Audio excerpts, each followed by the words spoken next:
Nell 2204, your pageant blogger host. Subscribe. Good day, pageant lovers! Congratulations to our newly crowned Miss International Queen Philippines 2024, Sophia Arcangel of Laguna. Kagabi nga ay naganap ang Grand Coronation Night ng Miss International Queen Philippines Competition. Ilang mga malalakas at nagagandahang mga kandidata ang nagsilahok sa kompetisyon.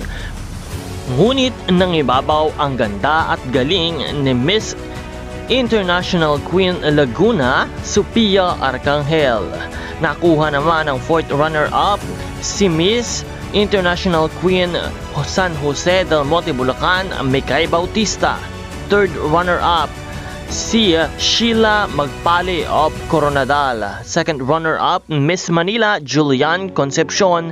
And our 1st runner-up Miss Davao Oriental, Ninya Marie Similatan. Once again, congratulations to all of our winners. At si Sophia Arcangel nga ang magre-representa ng Philippines or Pilipinas para sa Miss International Queen 2024 competition. Good luck to your journey and please support our queen. This is Nell 2204, your pageant blogger host. Thank you so much for the subscribe.